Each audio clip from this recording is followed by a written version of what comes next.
दोस्तों,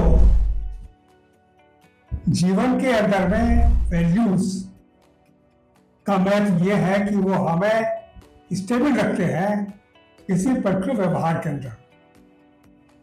अगर हमारी वैल्यूज वीक होगी तो हमारा आधार ही नहीं रहेगा और हम डावाडोल रहेंगे अपने व्यवहार के अंदर। इस तरह की जो वैल्यूज क्रिएशन है स्टोरीज के माध्यम से करने का एक स्पेशलाइजेशन शर्मा जी के पास है। उन्होंने बहुत अध्ययन करके ह्यूमन वैल्यूज को स्टेबलाइज करने की कोशिश की है। आज की कहानी के अंदर में शर्मा जी आपको एक नई वैल्यूज के बारे में बताएंगे। Thank you. धन्यवाद गुप्ता जी। आज की कहानी का जो शीर्षक है, टाइटल है, वो है एक चालाक बुढ़िया और मुर्गा। कहानी कुछ इस तरह से है। किसी एक गांव में एक बहुत चतुर, बहुत चालाक बुढ़िया रहती थी। बहुत परिश्रमी थी, लेकिन अज्ञानतावश अहंकारी भी थी। प्रतिदिन जब सुबह होती, बुढ़िया समय से उठती और अपने काम पूर्ण कर लेती। एक दिन उसने सोचा कि मैं अकेली रहती हूँ, घर में अपने साथ के लिए कोई एक छोटा सा पेट खरीद लूं। तो वो एक बाहर से मुर्गा ले आई। अब उसने मुर्गे को पाला और मुर्गे की आदत होती है कि वो भोर में, उषा काल में एक बार बांग जरूर देता है, बोलता है। तो वो सुबह में जैसे ही उषा काल होता तो मुर्गा बांग देता और बुढ़िया की नींद खुल जाती और बुढ़िया अपने काम में लग जाती और बड़े आराम से काम को निपटा लेती। लेकिन धीरे धीरे बुढ़िया को लगने लगा कि ये सवेरा मेरे मुर्गा के बांग देने के कारण ही होता है। यदि मुर्गा बांग नहीं देगा, मुर्गा नहीं बोलेगा, तो सवेरा नहीं होगा और मैं देर तक सोती रहूंगी। तो उसने अपने मुर्गे को बेच दिया कि ना मुर्गा होगा, ना मुर्गा बांग देगा, ना सवेरा होगा। लेकिन अगले दिन मुर्गे का और सवेरे का तो कोई ताल्लुक था नहीं। ये तो बुढ़िया का केवल अपने अहंकार बस एक भ्रम पैदा हो गया था कि मुर्गा के बांग देने से सवेरा होता है। सवेरा फिर हुआ, लेकिन बुढ़िया को मुर्गे ने बांग नहीं दी तो बुढ़िया की आंख नहीं खुली, और आंख नहीं खुली तो बुढ़िया के बहुत सारे काम अधूरे रह गए और भाग करके वो अपने बड़े काम पर लग गई। धीरे धीरे उसकी यह रोजाना की दिनचर्या अस्त व्यस्त होने लगी।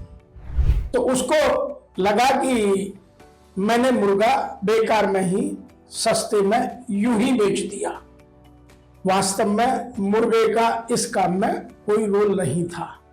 उसे आभास हुआ कि दिन निकलना एक भौगोलिक प्राकृतिक घटना है।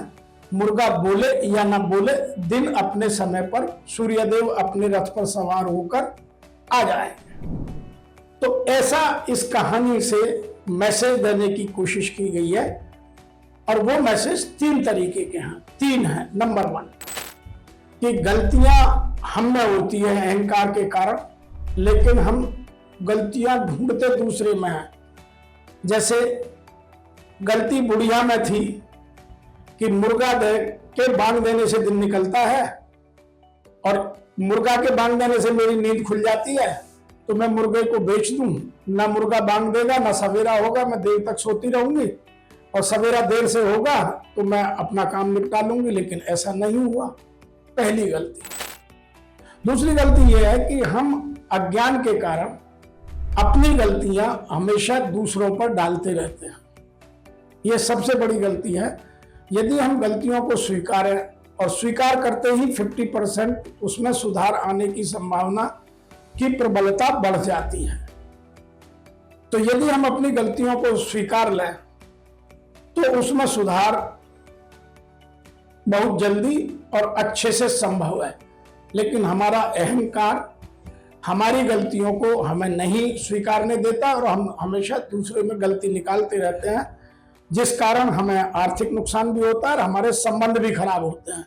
जैसे बुढ़िया ने अज्ञानता के कारण मुर्गे को सस्ते में बेच दिया कि मुर्गा बांग देगा नहीं तो सवेरा होगा नहीं। तीसरी गलती, हम जब अपने काम को अपने हिसाब से व्यवस्थित नहीं करते हैं और दूसरों के साथ उसमें कंपैरिजन करने लगते हैं, तो इस तरह का अहंकार स्वयं पैदा हो जाना स्वाभाविक प्रक्रिया है।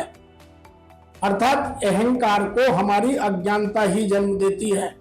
यदि हम अपने ज्ञान को व्यवस्थित रखें, अपने आप को स्वीकारित सत्य और प्रेम के साथ रखें, तो हमारा ज्ञान उत्कृष्टता की ओर जाएगा। और यदि हमारे जीवन में सत्य और प्रेम का अभाव होगा तो हम कपटता, ईर्ष्या, असहिष्णुता, लोगों के प्रति अकरुणा का भाव, करुणा हमसे दूर चली जाएगी और हमारा जीवन अहंकार में होकर कष्ट में होता चला जाएगा।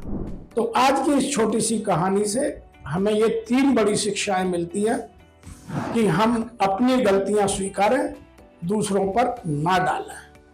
नंबर 2, गलती स्वीकारने से गलतियों में सुधार होना संभव है। तीसरा, यदि हमें अपने अहंकार को खत्म करना है तो हमें सत्य और प्रेम को जीवन में स्वीकार करना होगा।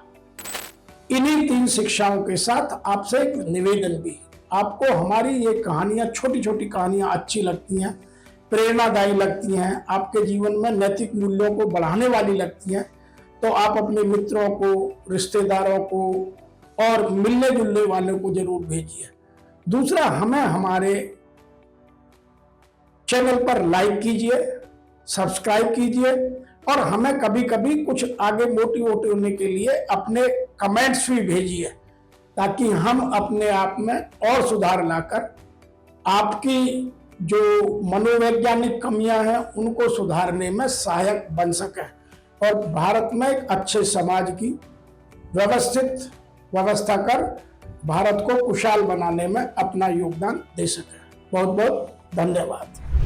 देखा दोस्तों, कितनी छोटी सी कहानी और कितने सारे इसके अंदर गुण।